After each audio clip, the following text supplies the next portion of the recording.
RPF কনস্টেবলের 17ই March 2025-এর প্রশ্নপত্র নিয়ে এই ভিডিওতে আলোচনা করব, যা আগামী পরীক্ষার জন্য খুব গুরুত্বপূর্ণ। চলো শুরু করা যাক।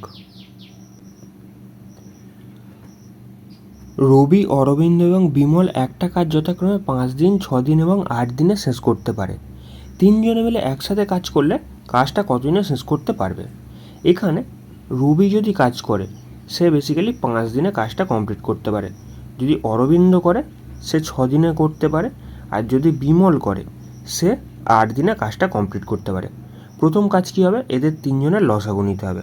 সেক্ষেত্রে লসাগু কত হচ্ছে? 5। আচ্ছা, এখানে 6কে লিখতে পারি 3 দুগুণে 6, 4 দুগুণে 8, 2 অলরেডি চলে এসছে, এখানে 4 বসিয়ে দিলাম। সেক্ষেত্রে লসাগু কত যাচ্ছে? এখানে 3 5 15, 15 দুগুণে 30, আর এখানে 3 4 12, মানে এখানে 120 হয়ে যাচ্ছে লসাগু। মনে করো টোটাল 120খানা গাছ লাগাতে হবে। রবি 5 দিনে 120খানা গাছ লাগায়, তাহলে একদিনে কটা গাছ লাগাবে? 120 ডিভাইড বাই 5। সেক্ষেত্রে এখানে 5 দুগুণে 10, 5 4 20, মানে একদিনে সে 24খানা করে গাছ লাগায়। এই রকমই যদি অরবিন্দর ক্ষেত্রে দেখি, অরবিন্দ 6 দিনে 120খানা গাছ লাগায়, তাহলে একদিনে কটা গাছ লাগাবে? এখানে 120 ডিভাইড বাই 6, মানে 20খানা গাছ লাগাচ্ছে। এই রকমই বিমল 8 দিনে 120খানা গাছ লাগায়, একদিনে কটা গাছ লাগাবে? সেক্ষেত্রে এখানে 8 8, আর এখানে 5 40, মানে 15খানা গাছ লাগাচ্ছে একদিনে। তাহলে তাদের যদি যোগ করো, তাহলে একদিনে টোটাল কতগুলো গাছ লাগিয়েছে পেয়ে যাব। টোটাল একদিনে কতগুলো গাছ লাগানো হয়েছে, সেক্ষেত্রে এখানে যোগ করে দিচ্ছি, লাস্টে 9 আগে 5, মানে একদিনে তারা 59খানা করে গাছ লাগায়। তাহলে টোটাল 120খানা গাছ লাগাতে হবে। তাহলে আমাকে কী করতে হবে? এই 120কে 59 দিয়ে ভাগ করে দিতে হবে। সেক্ষেত্রে আমাদের অ্যান্সার চলে আসবে। বুঝতে পারছো? সেক্ষেত্রে এটা যদি ভাগ করি, তাহলে কত হচ্ছে? যদি 2 দিয়ে যায়, সেক্ষেত্রে 60 দুগুণে 120, আর এখান থেকে বেসিক্যালি 2 বিয়োগ হবে, মানে 118 পড়ে থাকছে। ঠিক আছে, আর এখানে 2 পড়ে থাকছে, মানে এখানে 2 পূর্ণ 2-এর কত হয়ে যাচ্ছে? 59। এইটাই অ্যান্সার। দেখেই বুঝতে পারছো এখানে option A correct answer, option A. পরবর্তী প্রশ্ন, এখানে একটা সরল করতে দিয়েছে। 1/6 টু দি পাওয়ারে এখানে -2 দিয়েছে। সেক্ষেত্রে কী হবে? এই জিনিসটা উল্টে যাবে, মানে 6 টু দি পাওয়ার 2 হয়ে যাচ্ছে। প্লাস এখানেও সেম জিনিস, -2 দিয়েছে, যার কারণে কী হবে? এই সংখ্যাটা উল্টে যাচ্ছে, মানে এখানে ওপরে 5 চলে আসছে, নিচে 1 চলে যাচ্ছে। বুঝতে পারছো? এর স্কোয়ার হয়ে যাচ্ছে। তারপরেরটার ক্ষেত্রেও সেম জিনিস, তবে এখানে মাঝখানে প্লাস আছে। তারপর এখানে 1/4, এখানে টু দি পাওয়ারে -2 আছে।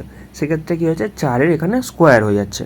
তাহলে আমি যদি সব কটাকে যোগ করি, সেক্ষেত্রে 6 6 36, এখানে 5 5 25, আর এখানে 4 4 16, সব কটাকে যোগ করলে আমাদের অ্যান্সার। সেক্ষেত্রে 6 দুগুণে 12, আর 5 17, 7, হাতে থাকলে তোমার এখানে কি 1, আর এখানে 7, মানে এখানে 77 তোমার কারেক্ট অ্যান্সার, অপশান 4। পরি এত ক্রয়মূল্যের একটা খেলনার ক্রয়মূল্যের চেয়ে 65% বেশি মুদ্রিত মূল্য নির্ধারণ করেছে। এখানে একটা খেলনার দাম কত? 6580। সে কী করেছে? এই খেলনার দামটাকে 65% বাড়িয়েছে। এটা অলরেডি 100%, আর 65% বাড়ানোর অর্থ কী হচ্ছে? 165% এখন দাম হয়েছে। এটা মার্ক প্রাইস। যদি সে মুদ্রিত মূল্যের ওপর 25% ছাড় দেয় এবং ক্রেতা খেলনার জন্য টাকা প্রদান করে, তাহলে এর মান কত? এখানে এই যে টাকাটা বেরিয়েছে না, এই টাকার ওপর থেকে আমাকে 25% ছাড় বার করতে হবে। যদি কোনো জিনিস বলে 20% ছাড়ে বিক্রি করা হচ্ছে, জিনিসটা কত পার্সেন্টে বিক্রি করা হচ্ছে? 80%-এ বিক্রি করা হচ্ছে। এই রকমই 25% যদি ছাড়ে বিক্রি করা হয়, 25% যদি ছাড়ে বিক্রি করা হয়, জিনিসটাকে নিশ্চয়ই 75%-এ বিক্রি করা হচ্ছে। কারণ কি? 100 - 25, সেক্ষেত্রে কত পার্সেন্টে বিক্রি করা হচ্ছে? 75%-এ। এই টাকাটার আমি কী করবো? 75% বার করে নেবো। সেক্ষেত্রে আমাদের অ্যান্সার চলে আসবে। যদি কাটাকাটি করি, সেক্ষেত্রে দেখো এখানে 25 দিয়ে কাটছে, 3 25 75, 4 25 100।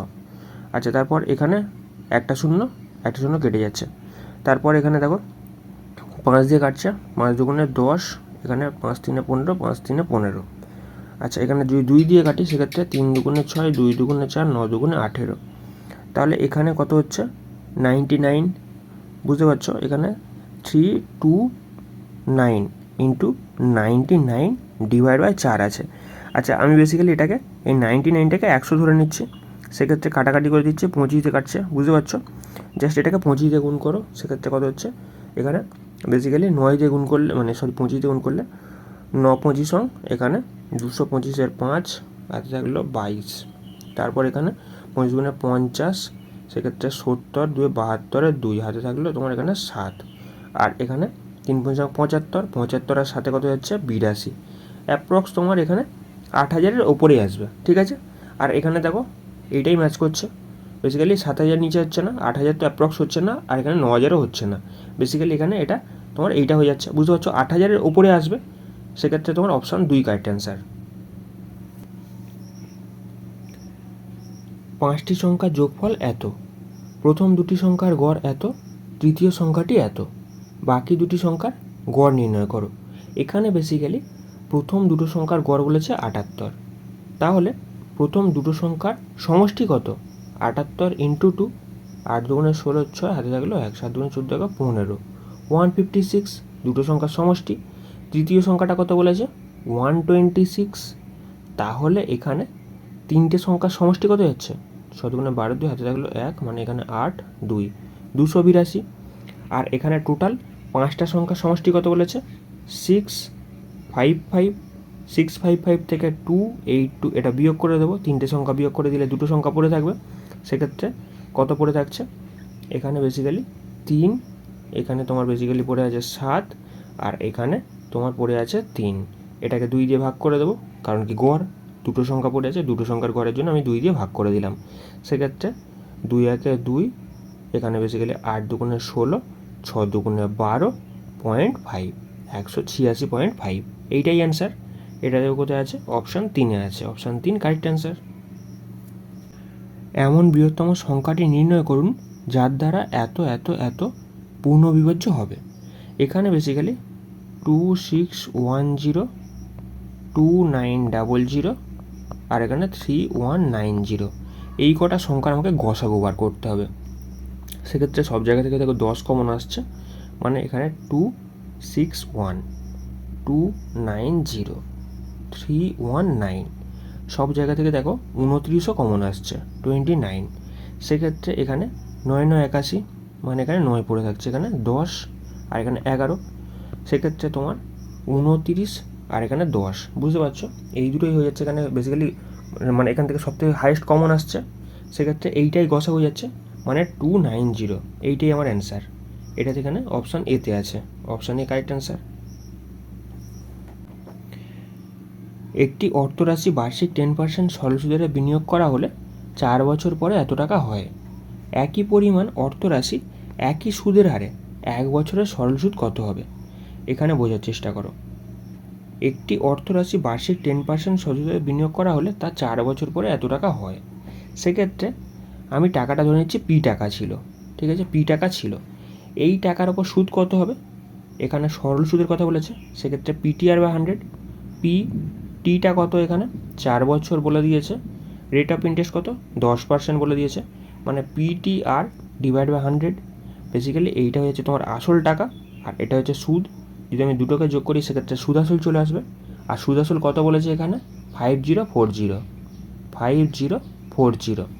সেক্ষেত্রে এখান থেকে আমি পি এর ভ্যালুটা বার করে নিতে পারবো, বুঝতে পারছো। এখান থেকে যদি আমি পি এর ভ্যালুটা বার করি, দেখো কী কাটছে, 0 0 কেটে গেল, 2 দুগুণে 4, 5 দুগুণে 10, সেক্ষেত্রে এখানে 5 লসাগু, তার মানে এখানে 5P আর 2P, মানে এখানে 7P হয়ে যাচ্ছে, ইজিক্যাল টু হয়ে যাচ্ছে তোমার 5040। এখান থেকে 7 দিয়ে কাটি, কত হচ্ছে দেখো, 7 7 49, 7 দুগুণে 14, একখানা 0, তাহলে এখানে পির ভ্যালুটা কত দাঁড়াচ্ছে? 5 দুগুণে 10 0, হাতে থাকলো 1, 5 সাথে 35, 36, আর একখানা 0। এইটা হয়েছে তোমার আসল টাকা। আর আমাকে কি জিজ্ঞাসা করেছে? একই পরিমাণ অর্থরাশি একই সুদের হারে 1 বছরের সুদ কত হবে। তাহলে আমাকে 1 বছরের সুদটা বার করার জন্য কী করতে হবে? PTR/100 করে নেবো। সেক্ষেত্রে টোটাল টাকাটা কত? 3600। পি টিটা কত? 1 বছর। রেট অফ ইন্টারেস্ট কত? 10%। জাস্ট এখানে PTR/100। সেক্ষেত্রে আমাকে সুদটা বার করতে বলেছে, জাস্ট এইটাকে সলভ করে নিলে তোমাদের অ্যান্সার চলে আসবে। এই দুখানা শূন্য, এই দুখানা শূন্য কেটে যাচ্ছে, সেক্ষেত্রে তোমার 360 কারেক্ট অ্যান্সার, বুঝতে পারছো। এখানে এর পরবর্তীকালে এইটা করা ছিল, 1 বছরের সুদ বার করতে বলা হয়েছিল, সেক্ষেত্রে তোমার অপশান 2 কারেক্ট অ্যান্সার। 25 ঘন্টায় পাইপ পি একটা ট্যাঙ্কের এত অংশ ভর্তি করতে পারে। এখানে একটা পাইপ আছে পি, এই পাইপটা 5/9 অংশ ভর্তি করতে পারে বলেছে তোমার 25 ঘন্টায়। তাহলে এক অংশ ভর্তি করবে কত ঘন্টায়? 25 ডিভাইড বাই এখানে 5 ইন্টু 9 এত ঘন্টায়। সেক্ষেত্রে যদি কাটাকাটি করি, এখানে দেখো 5 5-এ 25, 5 লং 45, বেসিক্যালি 45 ঘন্টায় সে ট্যাঙ্কটাকে ভর্তি করতে পারে। যদি কিউ পাইপ লাগানো হয় সেক্ষেত্রে 24 ঘন্টায় পাইপ কিউ একই ট্যাঙ্কের এত অংশ ভর্তি করতে পারে। মানে এখানে 8/9 অংশ ভর্তি করতে পারে বলেছে 24 ঘন্টায়। তাহলে এখানে এক অংশ ভর্তি করবে কত ঘন্টায়? 24 ডিভাইড বাই 8 ইন্টু 9। সেক্ষেত্রে যদি কাটাকাটি করি, 8 দিয়ে কাটছি, 3 8-এ 24, সেক্ষেত্রে 3 9 27 ঘন্টায়। আচ্ছা, প্রথম কাজ কী হবে? এদের দুজনের লসাগু নেওয়া। সেক্ষেত্রে লসাগু কত হয়ে যাচ্ছে? এদের দুজনের লসাগু হয়ে যাচ্ছে বেসিক্যালি 5 লং 45 আর এখানে 3 9 27। সেক্ষেত্রে কী হয়ে যাচ্ছে তোমার 3 5-এ 15, এখানে 9 15 মানে তোমার 9 15 135, এটা হয়ে যাচ্ছে এখানে লসাগু। তাহলে এখানে পির এফিসিয়েন্সি কত? 135 ডিভাইড বাই 45, 135 ডিভাইড বাই 45 মানে কত হয়ে যাচ্ছে? এখানে 3 চলে আসছে পির এফিসিয়েন্সি। কিউ এর এফিসিয়েন্সি কত? 135 ডিভাইড বাই 27, সেক্ষেত্রে 5 হয়ে যাচ্ছে কিউ এর এফিসিয়েন্সি। তারপর বলেছে পি ও কিউ উভয় পাইপ 3 ঘন্টা খুলে রাখার পর বন্ধ করা হলো। এখানে বেসিক্যালি 1 ঘন্টা চললে 3 অংশ ভর্তি করে পাইপ পি, আর কিউ 1 ঘন্টা চললে 5 অংশ ভর্তি করে। তাহলে যদি দুজনকে যোগ করে দিই, 1 ঘন্টায় কত ভর্তি করতে পারে? 8 অংশ ভর্তি করতে পারে। বুঝতে পারছো? 8 অংশ ভর্তি করতে পারে। আর এই 8 অংশ যদি 3 ঘন্টা ধরে করা হয়, সেক্ষেত্রে 3 দিয়ে গুণ করে দেবো, সেক্ষেত্রে 3 8-এ 24, এত অংশ ভর্তি করা হয়ে গেছে। ওই ট্যাঙ্কের এত অংশ ভর্তি করা হয়ে গেছে, এই 24 অংশ ভর্তি করা হয়ে গেছে। তারপর বলেছে, তারপর শুধুমাত্র পাইপ আর দ্বারা আর খুলে রেখে, শুধুমাত্র পাইপ আর খুলে রেখে 8 ঘন্টায় ট্যাঙ্কটা খালি করা হয়। তাহলে এখানে 8 ঘন্টায় যদি ট্যাঙ্কটা খালি করা হয়, 24 ডিভাইড বাই 8, এটা হয়ে যাচ্ছে বেসিক্যালি আর এর এফিসিয়েন্সি। কারণ কি 8 ঘন্টায় সে বেসিক্যালি এই 24 অংশ খালি করছে। তাহলে আর এর এফিসিয়েন্সি কত চলে আসছে? এখানে 3 8-এ 24, 3 চলে আসছে। এখানে পি এর এফিসিয়েন্সি কত? 3, পি পাইপ ভর্তি করে। কিউ পাইপের এফিসিয়েন্সি কত? 5, এই কিউ পাইপও ভর্তি করে। কিন্তু এখানে আর পাইপ সে কী করে? খালি করে। বুঝতে পারছো? আর পাইপ এখানে খালি করে। তারপর বলেছে পাইপ পি কিউ আর একসাথে খুলে রাখলে ট্যাঙ্ক খালি, মানে খালি ট্যাঙ্কটি কতক্ষণে ভর্তি হবে। এখানে ভালো করে বোঝার চেষ্টা করো। পি পাইপ থেকে ভর্তি হয়, কিউ পাইপ থেকেও ভর্তি হয়, কিন্তু আর পাইপ থেকে খালি হয়। তাহলে এখানে পি পাইপের এফিসিয়েন্সি কত? এখানে 3, কিউ পাইপের এফিসিয়েন্সি কত? এখানে 5, আর পাইপের এফিসিয়েন্সি কত? 3। কিন্তু সাইনগুলো দেখে বুঝতে পারছো জিনিসটা কী হচ্ছে। বেসিক্যালি 1 ঘন্টায় এরা 5 অংশ ভর্তি করতে পারে, 1 ঘন্টায় এরা 5 অংশ ভর্তি করতে পারে। আর টোটালটা কত? 135 অংশ। টোটালটা কত? 135 অংশ। এই 135 অংশ ডিভাইড বাই 5, মানে বুঝতে পারছো তাদের এফেক্টিভ কত? 1 ঘন্টায় 5 অংশ ভর্তি করতে পারে। আর 135 অংশ ভর্তি করতে কতক্ষণ লাগবে? জাস্ট ভাগ করে দেবো। সেক্ষেত্রে এখানে 5 দুগুণে 10, 5 7-এ 35, এখানে 27 ঘন্টায় তারা ট্যাঙ্কটাকে ভর্তি করতে পারবে। এখানে অপশান 1 কারেক্ট অ্যান্সার।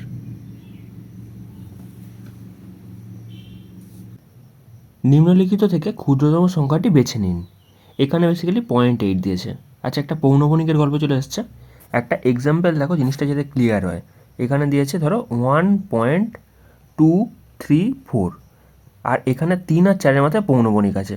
সেক্ষেত্রে এটা কীভাবে সলভ করবে? প্রথমে পুরো সংখ্যাটা লিখে নেবে, 1 2 3 4, যার মাথায় পৌনঃপুনিক নেই সেটা বিয়োগ করবে। যেমন এখানে 1 আর 2-এর মাথায় নেই, এখান থেকে 12 বিয়োগ হচ্ছে। তলায় পয়েন্টের পরে যতগুলো মাথায় পৌনঃপুনিক আছে ততগুলো 9 আসবে। এখানে দেখো 3 আর 4-এর মাথায় এখানে পয়েন্ট আছে, সেক্ষেত্রে 2খানা এখানে 9 আসছে।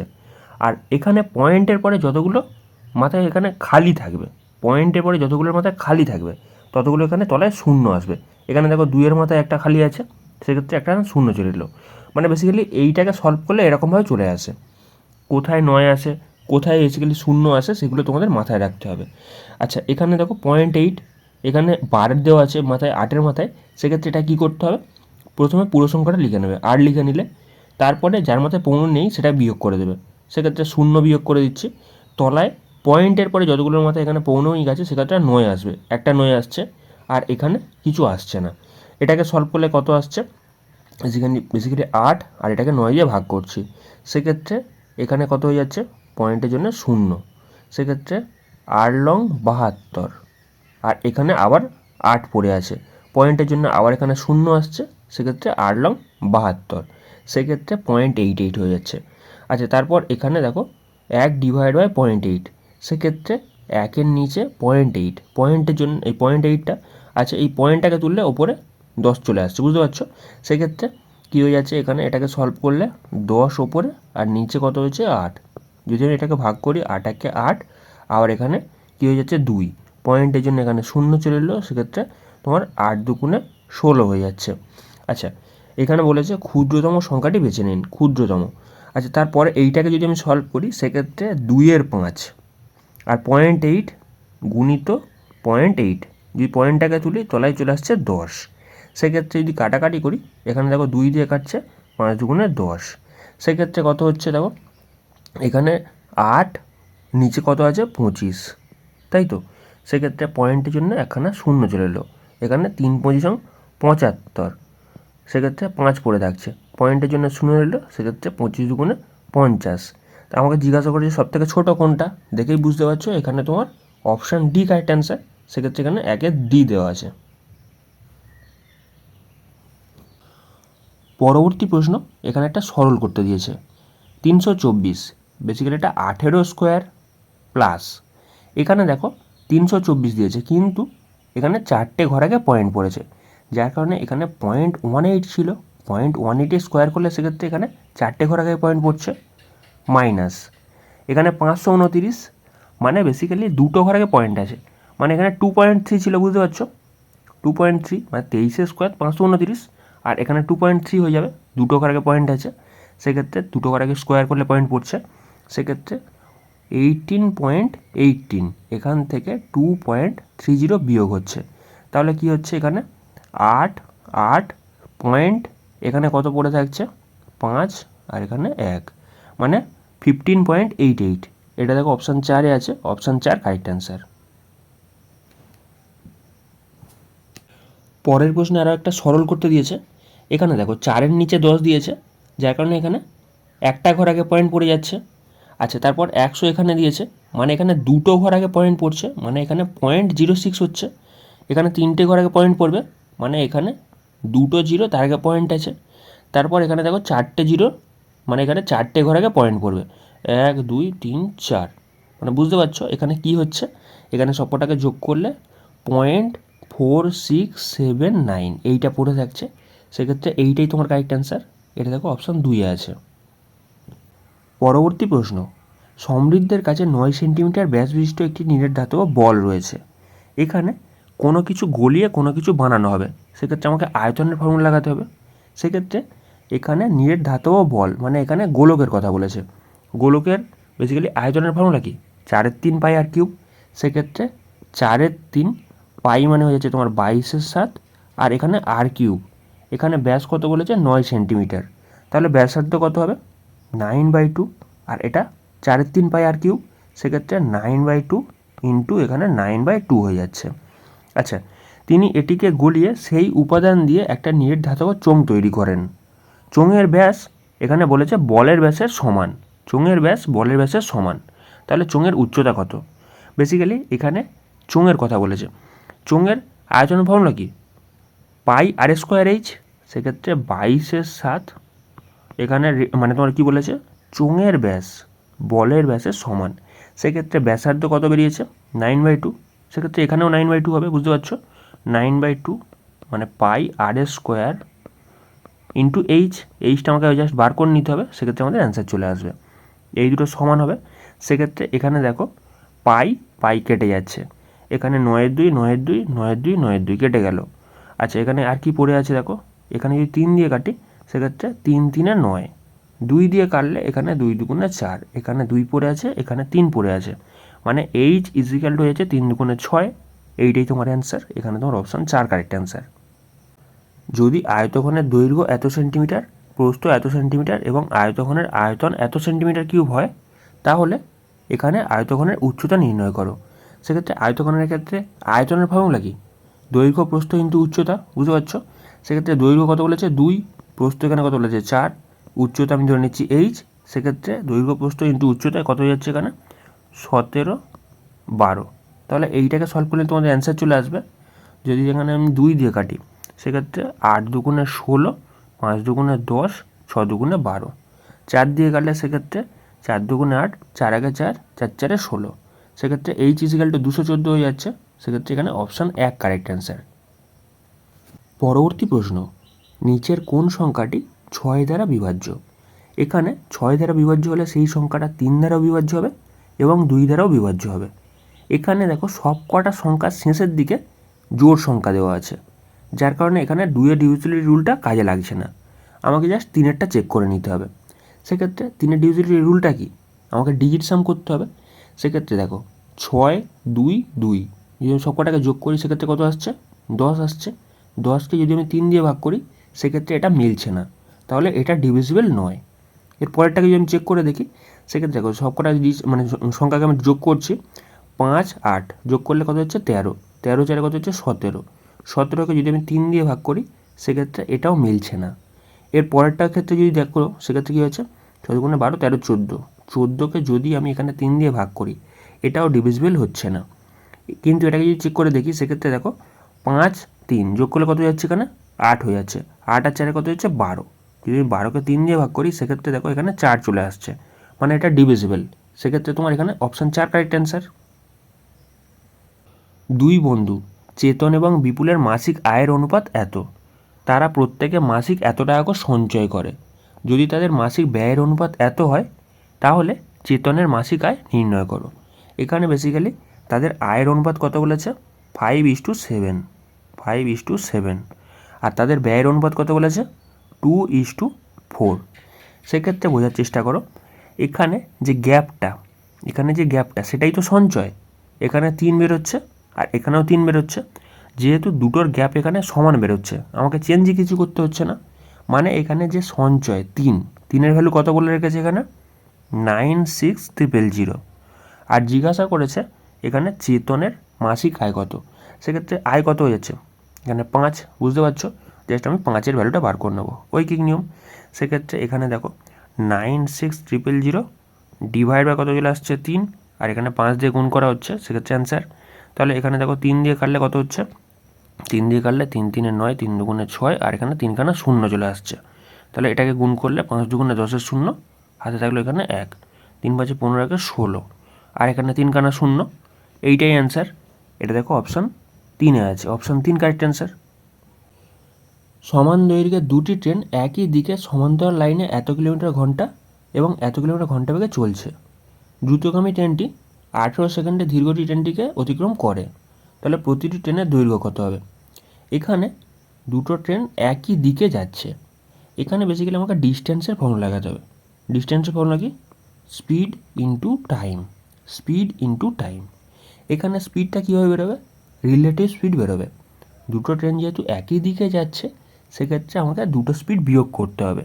তাহলে এখানে 100 মাইনাস 66 হয়ে যাচ্ছে। সেক্ষেত্রে এখানে 34 কিলোমিটার পার আওয়ার হয়ে যাচ্ছে এখানে রিলেটিভ স্পিড। রিলেটিভ স্পিড যদি একে অপরের দিকে আসতো সেক্ষেত্রে আমাকে রিলেটিভ স্পিড যোগ করতে হতো, কিন্তু এখানে একই দিকে যাচ্ছে, যার কারণে আমাকে কী করতে হচ্ছে? বিয়োগ করতে হচ্ছে। আচ্ছা, এই কিলোমিটার পার ঘন্টাকে আমি যদি মিটার পার সেকেন্ডে আনতে চাই সেক্ষেত্রে আমাকে কী করতে হবে? এই 34-এর সাথে আমাকে 5/18 দিয়ে গুণ করতে হবে, তবে এটা মিটার পার সেকেন্ডে আসবে। বুঝতে পারছো? মিটার পার সেকেন্ডে এলো। আচ্ছা, এখানে এই জাস্ট ফর্মুলা ফেলে দাও, সেক্ষেত্রে কী হচ্ছে? Distance is equal to 34 into 5 divide by 18, এটা হচ্ছে স্পিড। আর টাইমটা কত বলেছে এখানে? 18 সেকেন্ড ইন্টু এখানে 18। আচ্ছা, এখানে ডিস্টেন্সটা বেরিয়ে যাচ্ছে, যদি এটাকে কাটাকাটি করি সেক্ষেত্রে দেখো এখানে কী হচ্ছে? 18 কেটে যাচ্ছে, মানে এখানে 4 5 20 শূন্য, হাতে থাকলে এখানে তোমার কত? 2, 3 5 15, আর এখানে 2 কত হচ্ছে? 15 2 এখানে তোমার 17, মানে এখানে 170 মিটার হয়ে যাচ্ছে টোটাল ডিস্টেন্স। আচ্ছা, এখানে ডিস্টেন্সটা কীভাবে বেরোবে? এখানে ডিস্টেন্সটা হচ্ছে দুটো ট্রেনের ডিস্টেন্স, দুটো সেম ডিস্টেন্স, মানে এখানে কি বলেছে সমান দৈর্ঘ্যের দুটো ট্রেন আছে, সেক্ষেত্রে আমাকে এই 170কে কী করতে হবে, 2 দিয়ে ভাগ করতে হবে, সেক্ষেত্রে আমাদের অ্যান্সার চলে আসবে। তাহলে কত যাচ্ছে? 8 দুগুণে 16, 5 দুগুণে 10, 85 মিটার। বুঝতে পারছো? এখানে ডিস্টেন্সটা কি, দুটো ট্রেনের ডিস্টেন্স যোগ করা হয়েছে, সেক্ষেত্রে কত 170, আর সেই 170কে আমাকে কী বলেছে প্রতিটি ট্রেনের দৈর্ঘ্য কত, সেক্ষেত্রে এখানে 2 দিয়ে ভাগ করে দিলে 85 মিটার অ্যান্সার। একটি ক্লাসে 14 জন শিক্ষার্থীর নম্বরের গড় বলেছে এত, প্রতিটি শিক্ষার্থীর নম্বর দ্বিগুণ হলে তাহলে নতুন গড় কত হবে? সেক্ষেত্রে গড় কত? এখানে 59, 59কে তুমি 2 দিয়ে গুণ করে দাও, সেক্ষেত্রে তোমাদের অ্যান্সার চলে আসবে। জাস্ট এখানে নাম্বারটাকে দ্বিগুণ করতে বলা হয়েছে। সেক্ষেত্রে 9 দুগুণে 18, 8 হাতে থাকলো 1, 5 দুগুণে 10 একে 11, সেক্ষেত্রে তোমার অপশান 3 কারেক্ট অ্যান্সার। পরবর্তী প্রশ্ন এখানে রয়েছে মান নির্ণয় করো, সেক্ষেত্রে ফার্স্ট ব্র্যাকেটের কাজটা আগে হবে। আচ্ছা, এখানে দেখো, এখানে 15 মাইনাস 7 ভাজিত 3, মানে তলায় 3 আসছে, গুণিত 3, ওপরে 3 আসছে, সেক্ষেত্রে এই 3 কেটে যাচ্ছে, মানে এখানে 15 মাইনাস 7 কত পড়ে থাকছে? এখানে 8 পড়ে থাকছে, তাই তো? এই 8টা এখানে 11 থেকে বিয়োগ হবে, 11 থেকে যদি 8 বিয়োগ হয় সেক্ষেত্রে কত পড়ে থাকবে? 3 পড়ে থাকবে। সেই 3টা এখানে কি হচ্ছে 21 থেকে বিয়োগ হচ্ছে, 21 থেকে 3 বিয়োগ হলে কত পড়ে থাকবে? এখানে 18 পড়ে থাকবে। সেই 18টা এখানে 41 থেকে বিয়োগ হবে, সেক্ষেত্রে লাস্টে 3 আর এখানে আগে 1, মানে এখানে 2, মানে এখানে 23 তোমার কারেক্ট অ্যান্সার। এখানে অপশান 4 কারেক্ট অ্যান্সার। কোন অনুপাতে প্রতি কেজি এত মূল্যের চিনির সাথে প্রতি কেজি এত মূল্যের চিনি মেশানো উচিত যাতে মিশ্রণটি প্রতি কেজি এত মূল্যে বিক্রি করে 30% লাভ সম্ভব হয়? আচ্ছা, কোনো জিনিসের দাম যদি 100 টাকা হয়, সেটাকে যদি আমি 130-এ বিক্রি করি তবেই তো 30% লাভ হবে। সেক্ষেত্রে এখানে 130-এর ভ্যালু কত বলে দিয়েছে? 130-এর ভ্যালু বলে দিয়েছে এখানে তোমার কত? 87.1। আর আমি যদি এখানে 100 দিয়ে গুণ করি সেক্ষেত্রে এটা হচ্ছে কস্ট প্রাইস। আচ্ছা, এখানে যদি আমি পয়েন্টটাকে তুলি, তলায় একখানা শূন্য আসছে, এই দুখানা শূন্য, এই দুখানা শূন্য কেটে যাচ্ছে, 13 দিয়ে কাটলে এখানে 6 13 78, আর এখানে 7 13 91। এবার তুমি অ্যালিগেশন লাগিয়ে দাও। একটার দাম কত বলেছে? 52 টাকা, আর একটার দাম কত বলেছে? 73 টাকা, আর এটাকে 67-তে বেচা হচ্ছে। কোন অনুপাতে বেচাতে হবে? জাস্ট বিয়োগ করে দাও, তোমাদের অ্যালিগেশন চলে আসবে। তাহলে এখানে এপারে 15 চলে আসছে, আর এপারে কত চলে আসছে? 3, আর এখানে তোমার কত যাচ্ছে? 3, মানে এখানে 6 চলে আসছে, তাই তো? সেক্ষেত্রে এটাকে যদি কাটাকাটি করি কত চলে আসছে? আচ্ছা, এখানে কাটাকাটি দরকারই নেই, এখানে তোমার আরও ভাঙে না, 6:15 এইটাই তোমার দিয়ে দিয়েছে। তাহলে এটাকে যদি সলভ করতে সেক্ষেত্রে 3 দুগুণে 6, আর এখানে 3 বাজে 15, 2:5 চলে আসতো, সেটা করার দরকারই নেই। এখানে তোমার এইটাই অ্যান্সার চলে এসছে। এখানে তোমার অপশান 3 কারেক্ট অ্যান্সার। 4000 অর্থরাশিকে বার্ষিক 10% চক্রবৃদ্ধি সুদের হারে বিনিয়োগ করা হয়, দ্বিতীয় বছরে এবং প্রথম বছরে অর্জিত চক্রবৃদ্ধি সুদের পার্থক্য কত হবে? এখানে মূলধনটা কত? 4000 টাকা। এই 4000-এর 10% যদি আমি প্রথম বছরের সুদটা বার করি, 4000-এর 10% করে নেব, সেক্ষেত্রে 400 টাকা হয়ে যাচ্ছে প্রথম বছরের সুদ। দ্বিতীয় বছরের ক্ষেত্রে যদি আমি দেখি, এই 4000-এর 10% কত হচ্ছে? 400 টাকা সুদ হচ্ছে। কিন্তু এখানে কি হয়, এখানে যে সুদের ওপর সুদ আসে সেটা দেখতে হবে। এই 400 টাকারও এখানে 10% আসবে, 400 টাকার ওপরেও 10% সুদ আসবে, সেক্ষেত্রে 400 10% কত হয়ে যাচ্ছে? 40 টাকা। এইটা হয়ে যাচ্ছে তোমার বেসিক্যালি তোমার প্রথম বছর আর দ্বিতীয় বছরের মধ্যে পার্থক্য, কারণ এখানে 400 চলে এসছে, এখানে তোমার 40 পড়ে আছে। এইটাই তোমার এখানে অ্যান্সার, অপশান 1।